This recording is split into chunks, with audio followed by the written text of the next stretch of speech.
Few months ago, or weeks, or days, Zanu PF touted so much about Aliko Dangote. He came into Zimbabwe, they signed several deals, and they believe that he will be engaging in fuel, cement, and other sectors of the economy. However, there are Zimbabweans who are Gananda, who are also interested in those sectors, and they are not happy with the involvement of Aliko Dangote in Zimbabwe's economy. Now, Aliko Dangote has been fighting with some regulators within the Nigerian economy. And this has reached a level where two critical players, the leaders of some regulators, they have resigned based on the allegations of looting of state resources. What is happening is one of them, Farouk, is having his children pay around 4 million to 5 million United States dollars in Switzerland.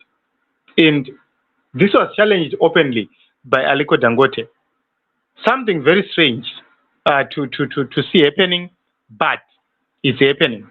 What is happening is those who are very corrupt members of Zanu PF, I have been seeing them engaging in various and different groups.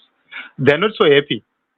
Why? It's because they believe that you import the same mentality and thing into Zimbabwe.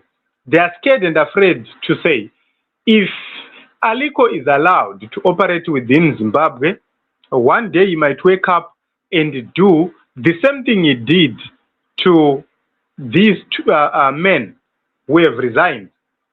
Because he simply did one thing, which is very simple. He produced evidence and threatened even to bring more evidence. And ZANU-PF does not want that.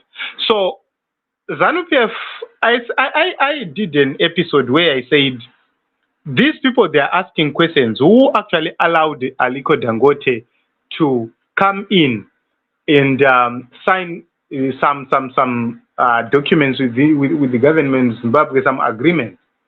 They've been questioning him, and they continue to do so because they view him as a threat. This is what happened.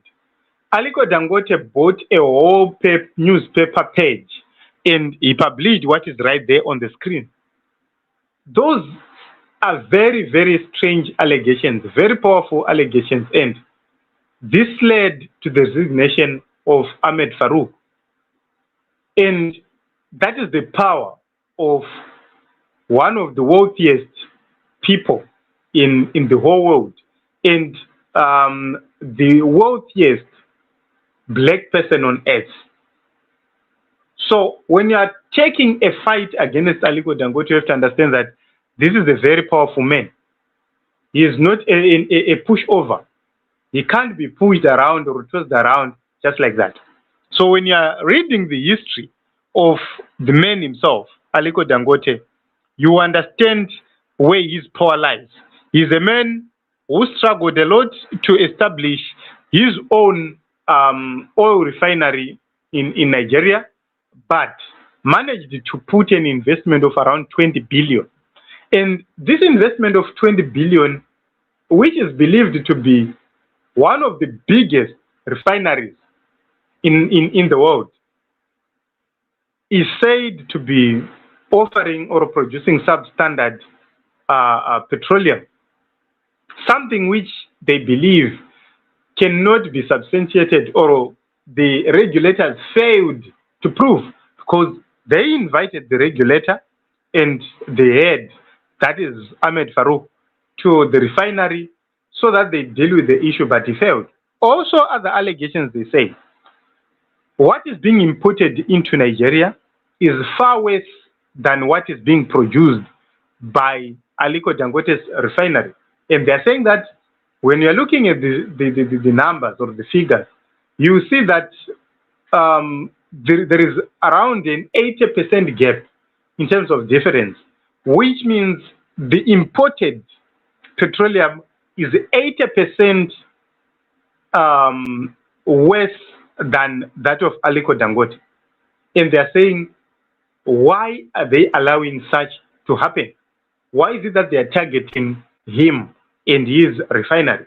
So that is where the allegations are coming in, and they're saying it's because they want to sustain their corrupt practices. It's because Aliko is actually refusing to pay kickbacks.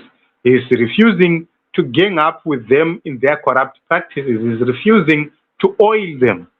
Then when you are taking the same man to Zimbabwe, the same questions are being asked. If he is refusing to oil them, if he is refusing to give them what they want, imagine if he manages to invest in a country like Zimbabwe, will he be able to pay kickbacks for corruption? Will he be able to pay whatever amount they want? What will happen if he refuses and they decide not to issue him licenses or whatsoever, or if they start to sabotage him? You will simply expose them and you will have nothing to lose, because he can actually defend himself left, right, and center. That is the argument. So you are looking at a man who is so powerful. You know, I have been then looking on something very important happening in Zimbabwe.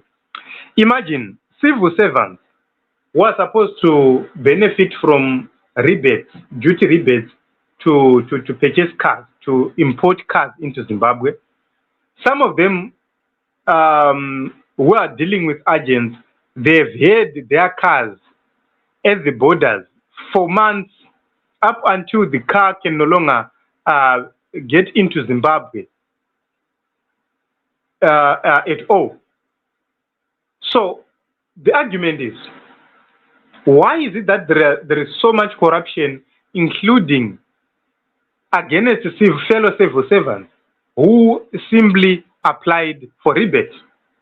Who must be approving these rebates? And why is it that the government is not introducing an online,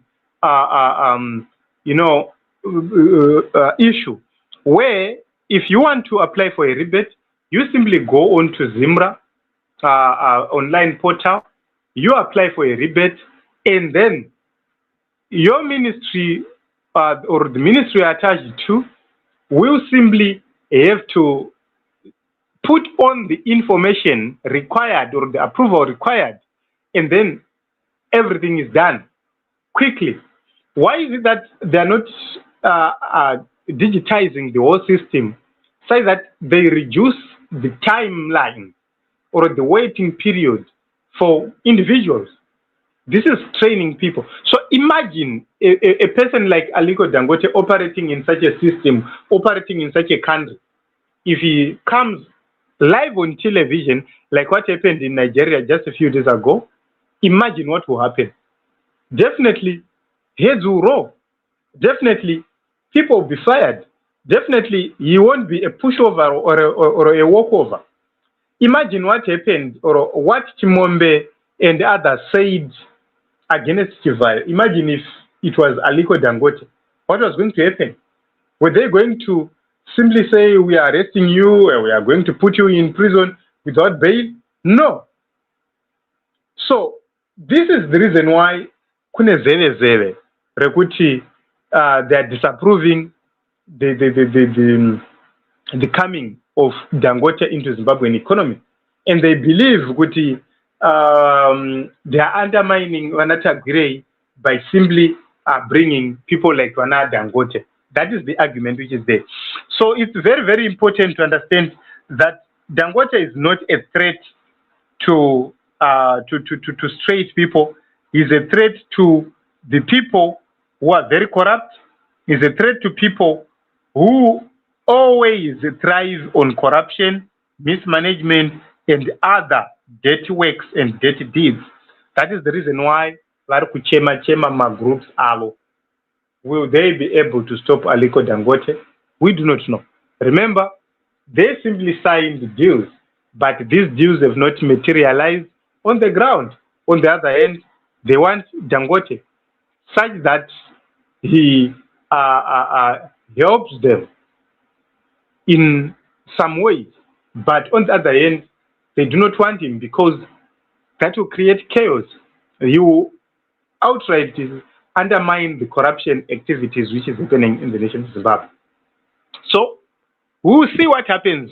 We will see if they are going to allow him to actually invest in Zimbabwe, or it will simply end where it is right now. So this is a very powerful man, one of the richest men in the whole world, and he is the richest man in the richest black man in the whole world. Is this man stoppable? Very difficult to do so, because if you see very powerful people in Nigeria resigning based on him coming live on television, doing a press conference, that shows the power this man holds. Imagine if he comes to Zimbabwe, what will happen? So this is it. This is what we have for you. We will continue to watch and see.